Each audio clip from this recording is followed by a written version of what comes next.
तर शाब्दी प्रमा की रीतिपूर्वक शक्ती विषय विवाद.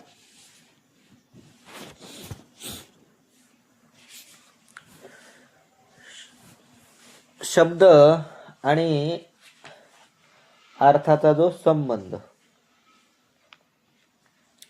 अर्थात पद आणि पदाचा अर्थ, या दोघांचा संबंध याला काय म्हणतात? वृत्ती. आणि ती वृत्ती दोन प्रकारची असते, एक शक्तिवृत्ती आणि दुसरी लक्षणावृत्ती. त्यामध्ये शक्तिवृत्ती आणि शक्तीविषयी चर्चा चालू आहे. तर कोण कशात शक्ती मानतं, कोण कशात शक्ती मानतं, त्याविषयी चर्चा झाली. त्यानंतर वाक्यार्थ ज्ञान, शाब्दी प्रमा, शाब्दी प्रमेचं लक्षण केलं. आणि शक्ती कोण कशात मानतं याविषयी चर्चा सुरू आहे.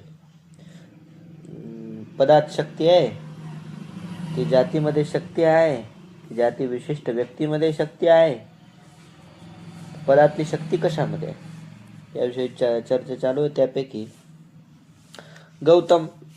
गौतमाचं मत चालू होतं. और न्याय सूत्र में गौतम ने यह कहा. ही ओळ सापडली का?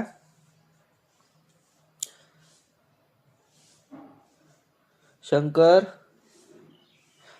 चालू आहे ना, शंका. हा, मग शंकेपर्यंत यावं लागेल ना थोडस पाहत. तर 48 पान नंबरवर न्यायसूत्र में गौतम ने यह कहा आलं लक्षात? जाति आकृति व्यक्ति में सकल पदन की शक्ती है. जाती, आकृती, व्यक्ती यामध्ये सगळ्या पदाची शक्ती असते. मग आता जाती काय, व्यक्ती काय आणि आकृती काय विषयी चर्चा करतात. आकृती पहिल्यांदा, अवयव के संयोग को आकृती के, अवयवाच्या संयोगाला आकृती म्हणतात. अनेक पदार्थां में रहे जो नित्य एक धर्म सो जाती के, अनेक पदार्थांमध्ये राहणारा नित्य एक धर्म त्याला जाती म्हणतात. जैसे अनेक घटन में नित्य और एक घटत्व है सो जाती, अनेक पदार्थांमध्ये एक नित्य आणि एक कोण राहतं? घटत्व. घट फुटला तरी घटत्व नष्ट होतं का? म्हणून घटत्व आहे नित्य. आणि अनेक घटावर एकच घटत्व राहतं म्हणून एक, म्हणून ती काय झाली? जाती. जाती काय आश्रय को व्यक्ती काय, जातीचं जाती ज्याच्या ठिकाणी राहते, जातीचं जे आश्रय त्याला म्हणायचं व्यक्ती. जसं गट, समजा घटत्व जाती, आणि त्या अवयवाचा जो संयोग त्याचं नाव झालं आकृती. या मत में घटपद की शक्ति कपाल संयोग सहित घटत्व विशिष्ट घट में है. म्हणजे या न्यायसूत्राच्या गौतमाच्या मतामध्ये शक्ती ही घटपदाची शक्ती कपाल संयोग सहित, कपाल संयोग सहित म्हणजे ही झाली आकृती, घटत्व झालं जाती, घटत्व विशिष्ट घट हे झाला घट. अशा पद्धतीने म्हणजे शक्ती कोणात आहे? कपाल संयोग सहित घटत्व विशिष्ट घटामध्ये. और दिदितिकार शिरोमणि भट्टाचार्य के मत में सकल पदन की व्यक्ति मात्र में शक्ति है. दिदितिकार शिरोमणि भट्टाचार्य नावाचे आचार्य, त्यांच्या मतामध्ये सगळ्या पदाची शक्ती मात्र कशात आहे? व्यक्तीमध्ये आहे शक्ती, जाती और आकृती में नाही. गौतमानं जसं मानलं त्या पद्धतीने नाही, फक्त व्यक्तीमध्ये शक्ती आहे, जाती आणि आकृतीमध्ये नाही. या मत में घटपद का वाच्य केवल व्यक्ती है. भट्टाचार्याच्या मतामध्ये घटपदाचं वाच्य कोण आहे? केवळ व्यक्तीच आहे. घटत्व और कपाल संयोग घटपद के वाच्य नाही. घटत्व आणि कपाल संयोग हे घटपदाचे वाच्य नाहीत. का नाही? तो काय ते, जिस पद की जिस अर्थ में शक्ति होवे तिस पद का अर्थ वाच्य कही है और शक्य कही है. केवल व्यक्ति में शक्ति है, या ते केवल व्यक्ति ही वाच्य है. तर घटपदाचा वाच्य कोण आहे? केवळ घट व्यक्ती आहे, म्हणजे घट आहे ना, जो कंबुग्रीवादिमान घटत्व नाही आणि कपालाचा संयोग सुद्धा नाही. घट म्हणल्यावर तुम्हाला घटत्व सांगायचं असतं का? घट म्हणल्यावर तुम्हाला कपाल संयोगच सांगायचा असतो का? नाही, घट व्यक्ती सांगायची असते, घट सांगायचा असतो. म्हणून जिस पद की जिस अर्थ में, ज्या पदाची ज्या अर्थामध्ये शक्ती होवे, शक्ती असते है ना. शक्ती म्हणजे काय? सामर्थ्य. और तिस पद का सो अर्थवाच्य के, त्या पदाचा तो अर्थ काय असतो? वाच्यार्थ, वाच्य असतो है ना, त्यालाच वाच्यार्थ म्हणतात. और शक्य के, त्याचं दुसरं नाव काय? शक्य. वाच्यार्थ किंवा शक्यार्थ. केवळ व्यक्ती में शक्ती, केवळ व्यक्तीमध्येच शक्ती आहे. तुम्हाला घटत्व सांगायचं नाही आणि कपाल संयोगही सांगायचा नाही. सांगायची काय? घट व्यक्ती. म्हणून घट व्यक्तीमध्ये शक्ती आहे, या ते केवळ व्यक्ती ही वाच्य आहे, म्हणून व्यक्तीच वाच्य आहे.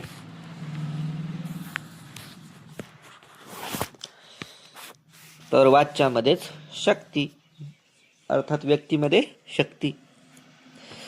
शंका आता.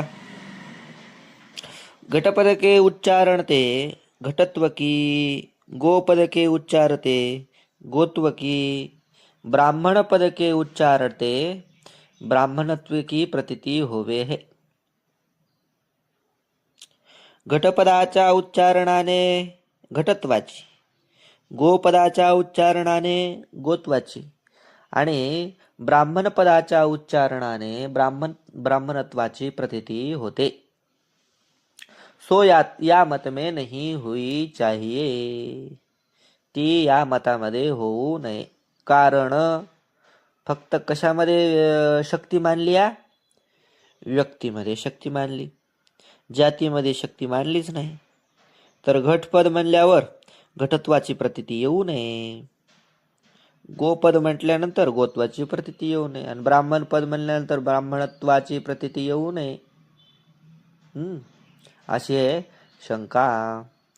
कसं काय? तर अवाच्य अर्थ की लक्षणाविना पदशे प्रतीती होवे नाही. जो अवाच्य अर्थ असतो, अवाच्य म्हणजे सांगितलेला नाही. जसं की घटामध्ये घट सांगितलेला आहे आणि घटत्व सांगितलेलं नाही है ना. घट आण असं म्हणल्यानंतर घटच आण, घटत्व आणि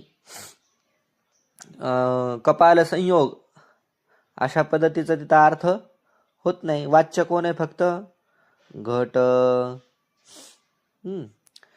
तर मग जर घटातच फक्त शक्ती आहे तर जातीची प्रतीती येऊ नये.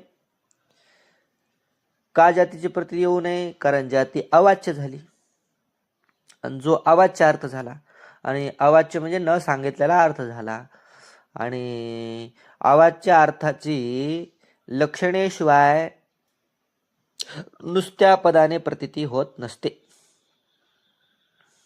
लक्षणाविना पदसे प्रतीती होवे नाही. जो अवाच्य अर्थ की लक्षणाविना पदसे प्रतीती माने, तो घटपद के अवाच्य घटत्व की जैसे घटपद से प्रतीति मानी, तैसे घटपद के अवाच्य पटादिकन की भी घटपद से प्रतीति हुई चाहिए.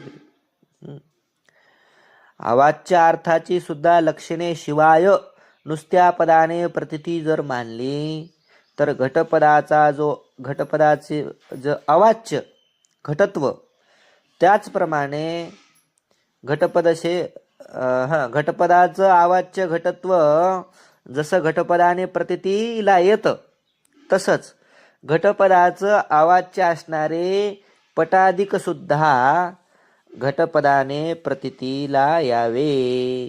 घटपदाने प्रत्यय यायला पाहिजे. शंका लक्षात यायली ना?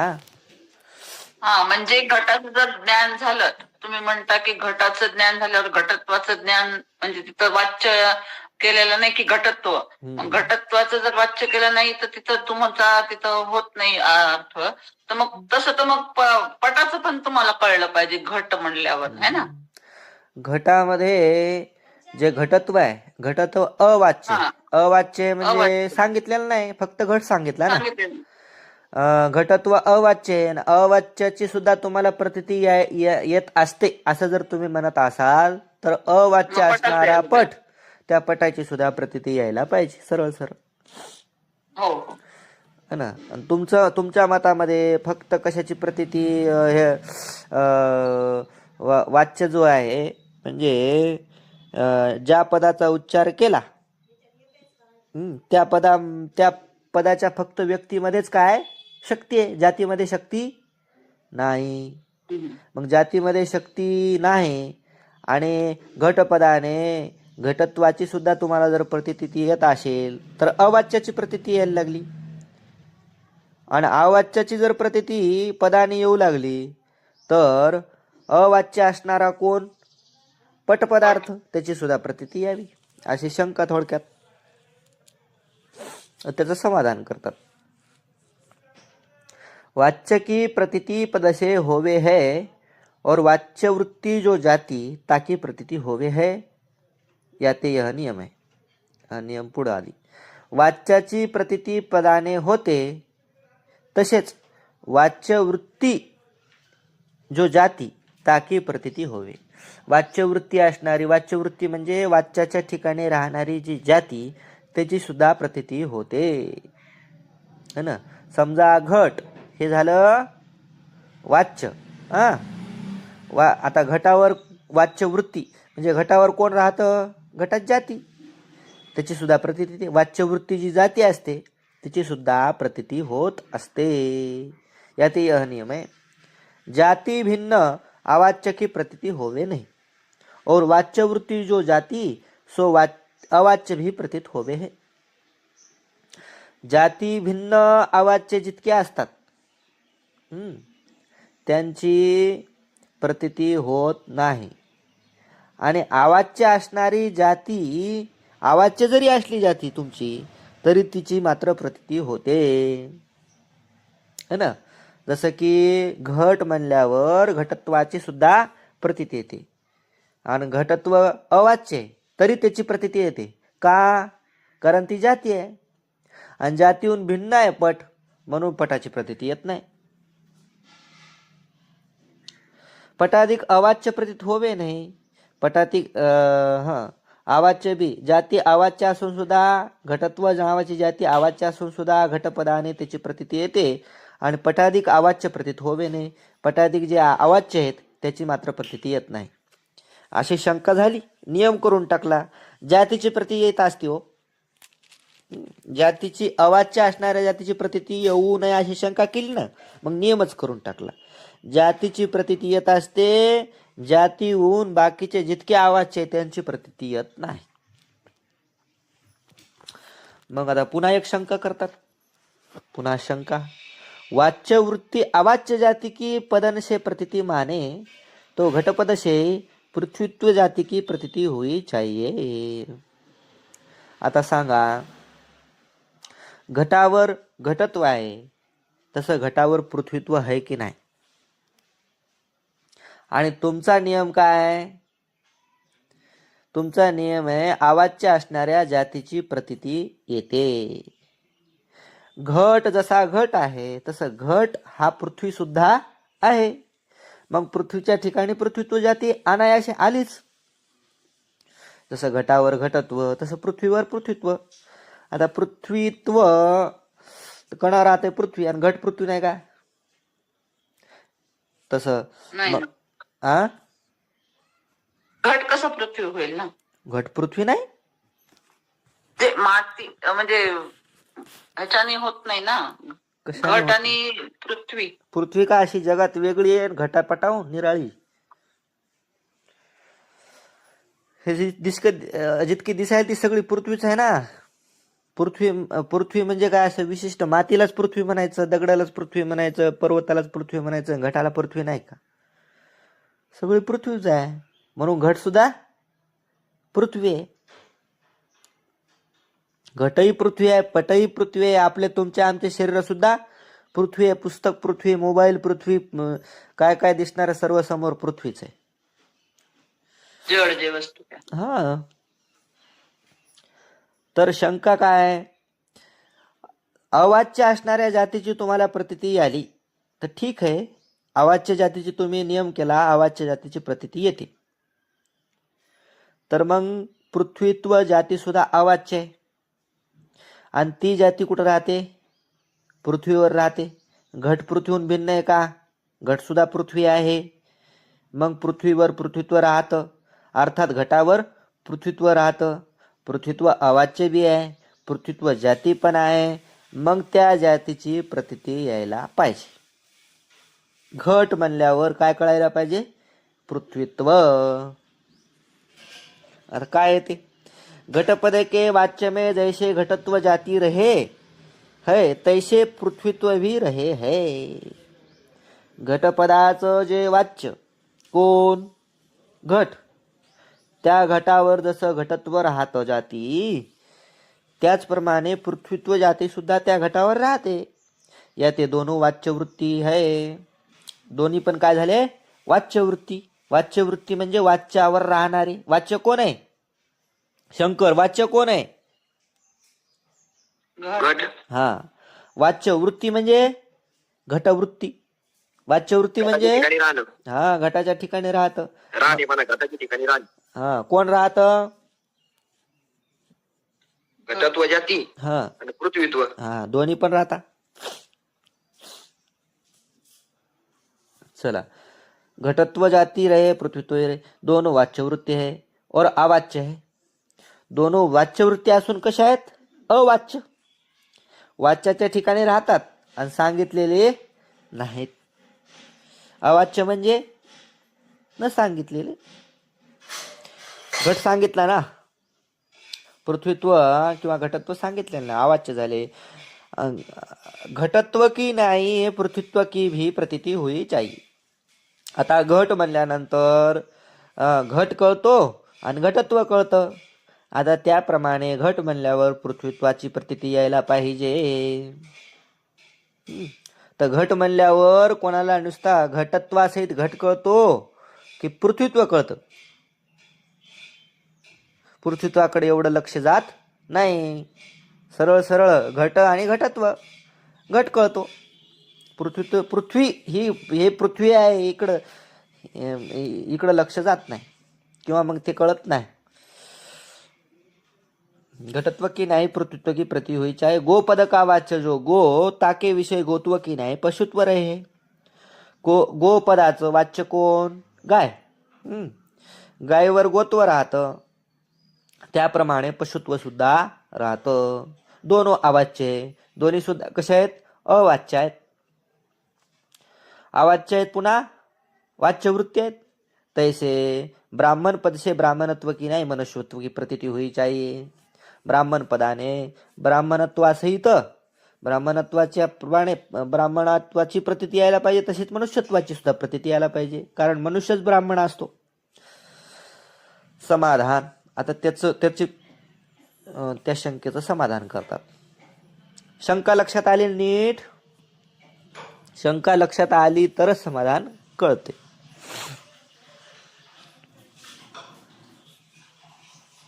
एकदा परत सांगा गुरुजी, शंका लक्षात नाही आली, परत एकदा सांगा. तर सगळ्यात अगोदर तुम्हाला वाच्य कळायला पाहिजे. वाच्य, वाच्य म्हणजे ज्याला सांगितलंय ते वाच्य. जसं की घट. आता घट, तर इथं वाच्य कोण आहे, मग घट आहे ना.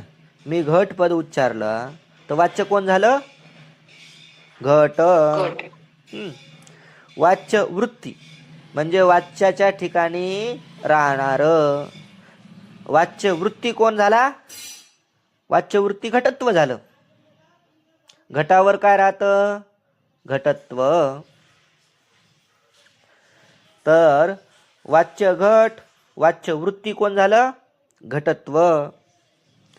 आता घट वाच्य आहे आणि घटत्व अवाच्य आहे. मी घट सांगितला, घटत्व सांगितलं का? नाही. तर घट झाला वाच्य आणि घटत्व झालं अवाच्य. तर शंका अशी आहे की तुम्ही नियम केला होता. काय नियम केला होता? अवाच्य असणारी, वाच्याच्या ठिकाणी राहणारी अवाच्य असणारी जाती वाच्यासोबत प्रतीतीला येते, है ना. जसं की घट आहे, घट वाच्य आहे, अवाच्य कोण आहे? घटत्व नावाची जाती आहे. परंतु ती जाती घटाची असल्यामुळं, त्याच घटाची जाती असल्यामुळं तिची सुद्धा प्रतीती येते.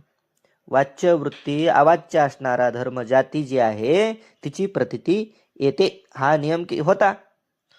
मग हा नियम आहे तर शंका अशी निर्माण होते तुमच्या नियमाला बाद म्हणून की घट वाच्य आहे, घटत्व अवाच्य आहे.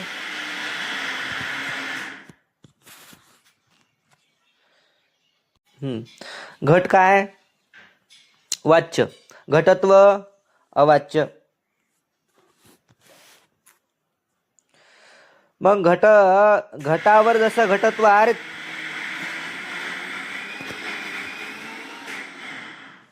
काय काय करायली तू?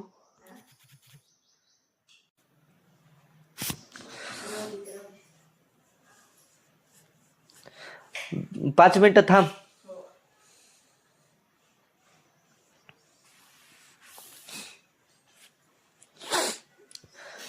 पहा, तर घट आवाच्य असणारी जाती घटत्व त्याची प्रतीती येते. तसंच त्या घट हा पृथ्वी आहे की नाही. मग पृथ्वीवर असणारं पृथ्वीत्व ते सुद्धा आवाच्य आहे. आणि वाच्यवृत्ती म्हणजे घटावर राहतं. घटावर जसं घटत्व राहतं, घटावर तसंच काय राहतं? पृथ्वीत्व सुद्धा राहतं. तुम्ही म्हणता घटत्वाची प्रतीती येते, मग पृथ्वीत्वाची सुद्धा प्रतीती यायला पाहिजे. तसं गायीवर गोत्व राहतं, है ना. तर गायीसोबत गोत्वाची प्रतीती येते. मग गायीवर पशुत्व राहत नाही का? पशुत्व जाती पण आहे आणि अवाच्य सुद्धा आहे. मग त्या पशुत्वाची सुद्धा प्रतीती यायला पाहिजे. नियम काय? जाती असून अवाच्य असला पाहिजे, त्याची वाच्यासोबत प्रतीती येते, है ना. तसं ब्राह्मण आहे, ब्राह्मणावर ब्राह्मणत्व राहतं, ब्राह्मणत्व जाती आहे. पुन्हा ब्राह्मणत्व अवाच्य आहे, पुन्हा वाच्य वृत्ती आहे. तसंच मनुष्यत्व सुद्धा जाती आहे. ते कुठं राहते? ब्राह्मणावरच राहतं मनुष्यत्व सुद्धा. पुन्हा ते मनुष्यत्व अवाच्य आहे, पुन्हा मनुष्यत्व जाती आहे, पुन्हा मनुष्यत्व कसं आहे? वाच्यवृत्ती सुद्धा आहे. मग मनुष्यत्वाची सुद्धा प्रतीती यायला पाहिजे. ब्राह्मण म्हणल्यावर ब्राह्मणत्वाचीच का प्रतीती येते? मनुष्यत्वाची सुद्धा प्रतीती यावी. पण मनुष्यत्वाची प्रतीती येते का ब्राह्मण म्हणल्यावर? माणूस समजत नाही ब्राह्मण किंवा पशु गो म्हणल्यानंतर पशुत्वाकडे लक्ष जात नाही. पशुरूपानं पाहिलं गायला तर पशुत्व प्रतीतीला येतं. पुन्हा घट म्हणल्यानंतर घटत्वाची जशी प्रतीती येते तशी घट म्हणल्यानंतर पृथ्वीत्वाची प्रतीती येत नाही. पृथ्वी या रूपानं घटाकडे पाहिलं तर पृथ्वीत्वाची प्रतीती येते, असं आहे. आता समाधान लक्षात आलं का? काय करा तुम्ही पुन्हा एकदा वाचून पुन्हा एकदा ऐका. काय? कारण की नवीन शब्द आहेत ना. वाच्य वृत्ती, वाच्य अवाच्य वृत्ती, असे शब्द जे आहेत ते एकदा डोक्यामध्ये फिट बसेपर्यंत थोडंसं अवघड जातं. अवाच्य वृत्ती आणि जाती एकच. हा, म्हणजे वाच्यवृत्ती पहा, अवाच्य वृत्ती, वाच्य वृत्ती हा आणि घटत्व ते सगळं अवाच्य एकच वृत्ती समजलं. म्हणायचं नाही, जातीला अवाच्य म्हणायचं नुसतं. काय म्हणायचं? अवाच्य हा अवाच्य हा अवाच्य आणि वाच्य वृत्ती. हा वाच्य वृत्ती म्हणजे वाच्याच्या ठिकाणी राहणार. हा तेच जसं घटत्व जसं जसं वाच्य कोण आहे? वाचत्व. वाच्य कोण आहे? घट. घटत्व आणि घटत्व कसं घटत्व हे झालं? वाच्य वृत्ती झालं. घटत्व सांगितलंय का? घटत्व हा सर, घटत्व सांगितलं का? बर नाही घटत्व नाही सांगितलं म्हणून ते अवाच्य झालं. अवाच्य झालं. हा हा आणि घटत्व न सांगता सुद्धा त्याची प्रतीती यायली तुम्हाला. म्हणून त्यानं काय नियम केला की वाच्य वृत्ती जे जाती असते ती अवाच्य असली तरी तिची प्रतीती येते. काय काय काय काय वाच्य वृत्ती जी जाती असते ती जाती अवाच्य असली तरी तिची प्रतीती येते, असा नियम केला. तर मग वाच्य असणारा घट त्याच्यावर जाती जशी घटत्व राहती ती अवाच्य आहे, तसंच वाच्य असणारा घट त्याच्यावर पृथ्वीत्व जाती सुद्धा राहते, तिची सुद्धा प्रतीती यायला पाहिजे, एवढी शंका. आली का सर शंका लक्षात? वाच्य वृत्ती आणि अवाच्य एकच ना सर महाराज? वाच्य वृत्ती वाच्यावर आणि राहणार. अवाच्य. हा नाही नाही, एक नाही. त्या घटत्वाला वाच्य वृत्ती म्हणता येते, घटत्व अवाच्य सुद्धा आहे, पण हे दोन्ही एक नाहीत. एखादा माणूस आता वाच्य वृत्ती म्हणलं तरी ते जाती झाली ना? नाही नाही, वाच्य वृत्ती घटत्व आहे, घटावरच. जातीच झालं ना, घटत्व म्हणजे जातीच आहे किती. हो, पण मग वाच्य वृत्ती पृथ्वीत्व सुद्धा आहे ना. घटावर पृथ्वीत्व नाही का? आहे की आहे ते पण मग आहे. ती घटाची जाती आहे का? हा ती कोणाची जाती झाली? पृथ्वीची पृथ्वीत्व जाती झाली. हो हो घटाची घटत्व जाती आहे. परंतु अवाच्य जाती असणारी जी अवाच्य आहे ती वाच्यवृत्ती घटत्व जाती सुद्धा आहे आणि वाच्यवृत्ती पृथ्वीत्व सुद्धा आहे. हम्म. वाच्य बरोबर, वाच्य वाच्य कोण आहे? घटावर वाच्यवृत्ती म्हणजे घटावर राहणारं पृथ्वीत्व आहे, घटावर राहणारं घटत्व आहे. मग वाच्यवृत्ती दोन झाले की नाही? कोण कोण वाच्यवृत्ती झालं? पृथ्वीत्व घटत्व. हा बस, पृथ्वीत्व घटत्व हे दोन वाच्यवृत्ती झाले. मग वाच्यवृत्ती जातीची प्रतीती येते असं तुम्ही म्हणता, तर मग वाच्यवृत्ती जातीची अर्थात घटत्वाची तुम्हाला प्रतीती येते, तशी पृथ्वीत्वाची घट म्हणल्यावर प्रतीती यायला पाहिजे, एवढी शंका.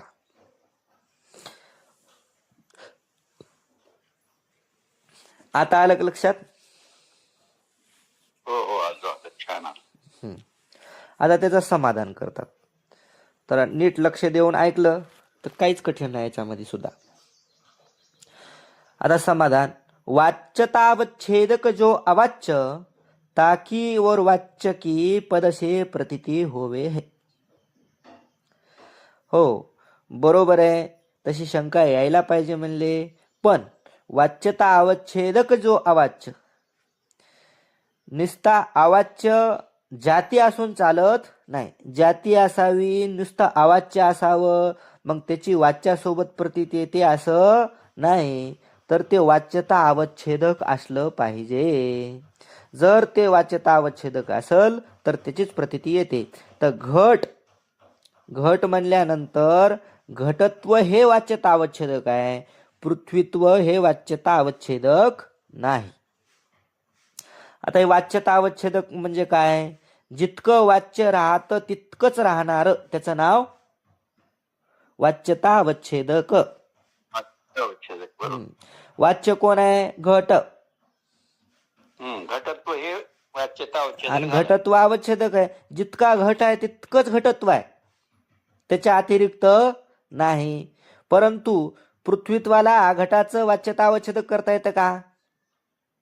नाही. कारण घटावरही पृथ्वी आहे, पटावरही पृथ्वी आहे, पुस्तकावर पृथ्वी आहे, त्याच्यानंतर मोबाईलही पृथ्वी आहे. म्हणजे पृथ्वीत्व हे काय झालं, घटावर घटाला सोडून राहायला लागलं. जितका घट आहे तितकं पृथ्वीत्व नाही.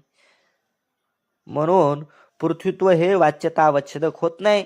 वाच्यतावच्छेदक कोण होतं? घटत्व. कारण घटा एवढंच घटत्व आहे, कमी नाही आणि जास्त नाही, है ना. जितकं वाच्य असतं तितकंच जे असतं त्याला म्हणायचं वाच्यतावच्छेदक. मग वाच्यतावच्छेदक कोण झालं शारदाताई? घटाचं घटत्व झालं. घटाचं घटत्व हे वाच्यतावच्छेदक झालं. आणि ब्राह्मणाचं वाच्यतावच्छेदक कोण झालं? ब्राह्मणत्व, है ना. तसं गायीचं वाच्यतावच्छेदक काय झालं? गोत्व. मग आता पहा, वाच्यतावच्छेदक जो अवाच्य, वाच्यतावच्छेदक असणार जे अवाच्य कोण? घटत्व. हा, पृथ्वीत्व नाही, घटत्व. वाच्यतावच्छेदक घटाचं कोण आहे? घटाचं वाच्यतावच्छेदक कोण असतं? हा सर सांगा. घटाचं वाच्यतावच्छेदक कोण? घटत्व. हा, तर मग ते वाच्य आहे की अवाच्य आहे? अवाच्य आहे. हा, तर वाच्यता अवच्छेदक जो अवाच्य, ताकी और वाच्य की पदशे प्रतीती होवे है. वाच्यता अवच्छेदक असणार अवाच्य, अवाच्य असणार वाच्यता अवच्छेदक, आणि तसेच वाच्य घट, त्याची पदाने प्रतीती होते. पदाने दोन गोष्टीची प्रतीती येते, एक वाच्यता अवच्छेदकाची आणि एक वाच्याची. त्याच्यामध्ये वाच्य तर वाच्य आहेच, पण वाच्यता अवच्छेदक कसं आहे? अवाच्य आहे. वाच्यता अवच्छेदक आम्ही बोललोच नाही, आम्ही घट म्हणलो. घट म्हणल्यानंतर तुम्हाला अवाच्य असणाऱ्या वाच्यता अवच्छेदकाची म्हणजे घटत्वाची प्रतीती येते. अन्य की प्रतीती होवे नाही, दुसऱ्याची प्रतीती येत नाही. अवाच्य असणारं पृथ्वीत्व, घट म्हणल्यावर अवाच्य असणाऱ्या पृथ्वीत्वाची प्रतीती येत नाही. का येत नाही घट म्हणल्यानंतर? कारण ते वाच्यता अवच्छेदक नाही. वाच्यता अवच्छेदक नाही. जैसे घटपदा का वाच्य घट व्यक्ति की और वाच्यता अवच्छेदक घटत्व की प्रतीती घटपद से होवे है.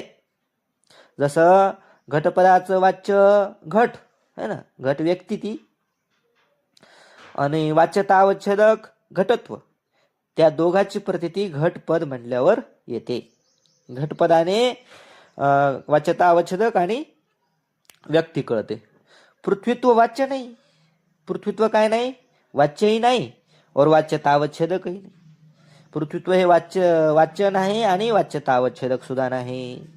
या ते घटपद से पृथ्वीत्व की प्रतीती होवे नाही. घटपदाने पृथ्वीत्वाची प्रतीती येत नाही. घट म्हणल्यावर घटत्वाचीच प्रतीती येते, पृथ्वीत्वाची प्रतीती येत नाही. आता वाच्यता अवच्छेदक काय आहे त्याचं लक्षण सांगतात. वाच्यता से न्यून वृत्ति और अधिक वृत्ति न होवे, किंतु जितने देश में वाच्यता होवे उतने देश में रहे सो वाच्यता अवच्छेदक होवे है ना. वाच्यता अवच्छेदाचं लक्षण, वाच्यता से न्यून वृत्ती, वाच्यतेहून कमी नसावं, और अधिक वृत्ती न होवे आणि जास्तीही नसावं. किंतु जितने देश में वाच्यता आहे, जितक्या देशामध्ये वाच्यता आहे, उतने देश में तितक्याच देशामध्ये राहतं त्याला वाच्यता अवच्छेदक असं म्हणतात.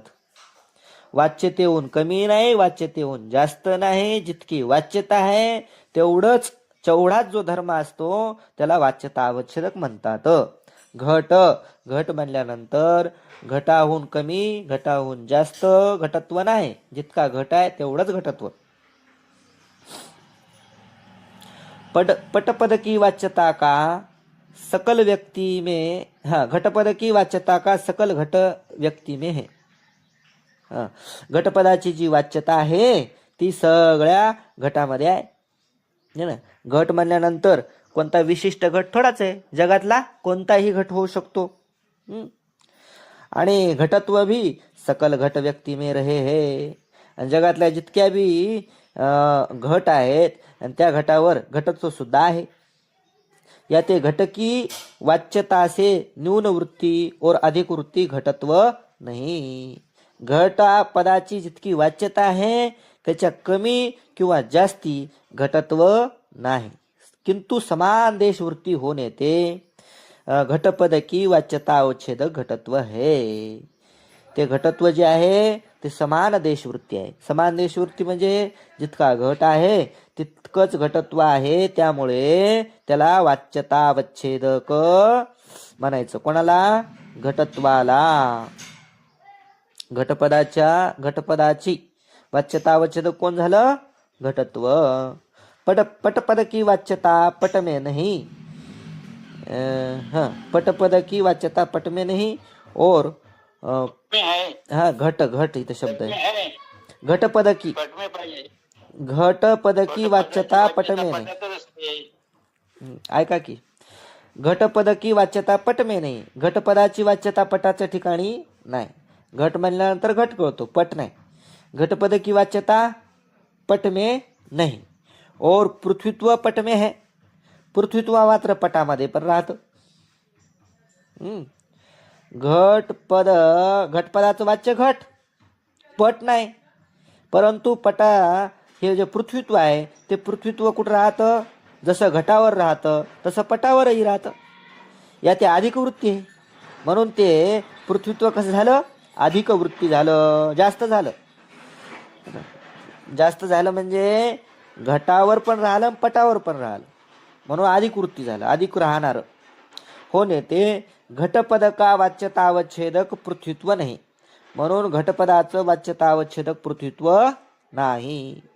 तसं दुसरं उदाहरण देतात, हे समजलं नाही तर. गोपद की वाच्यता सकल गो व्यक्ती में है.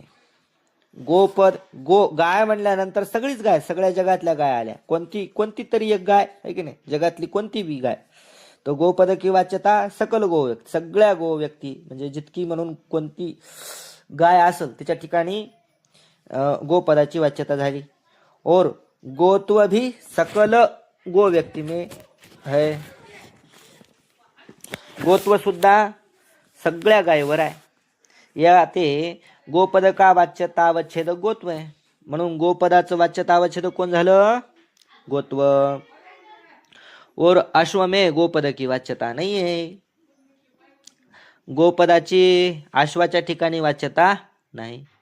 तामे पशुत्वर आहे, पण पशुत्व त्या अश्व म्हणजे घोड्याच्या ठिकाणी राहतं की नाही? घोड्याच्या ठिकाणी राहतं, म्हशीच्या ठिकाणी राहतं. त्याच्यानंतर कुत्रे मांजरं काय जे आहे त्याच्या ठिकाणी पण पशुत्व राहतं. या ते गोपद की वाच्यता से अधिक वृत्ती. गोपदाची वाच्यता कोण? गाय. त्याच्याहून अधिक वृत्ती, त्याच्यापेक्षा जास्त ठिकाणी काय राहतं? पशुत्व. अधिक वृत्ती होणे ते गोपद का वाच्यता अवच्छेदक पशुत्व नाही, है ना. म्हणून पशुत्व हे गोहून जास्त ठिकाणी राहायला लागलं, म्हणून ते वाच्यता अवच्छेदक पशुत्व होत नाही गोपदाचं. तैसे ब्राह्मण पद की वाच्यता सकल ब्राह्मण व्यक्ती में है. ब्राह्मण पदाची वाच्यता सगळ्या ब्राह्मण व्यक्तीच्या ठिकाणी आहे.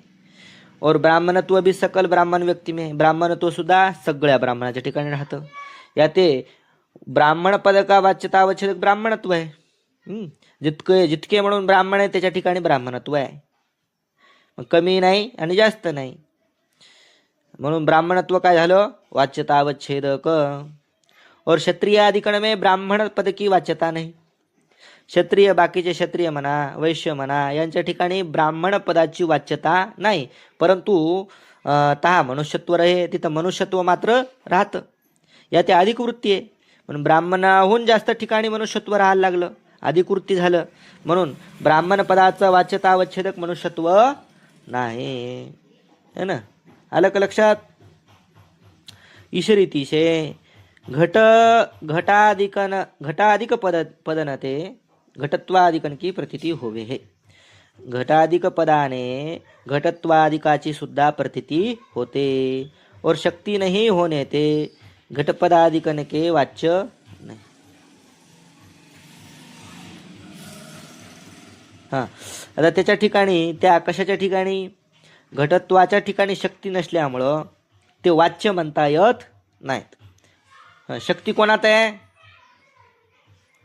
यांच्या मतात शक्ती कोणात आहे शंकर? व्यक्तीत आहे. हा, व्यक्तीत आहे. व्यक्तीत. म्हणून व्यक्तीत शक्ती असल्यामुळं ते वाच्य नाही.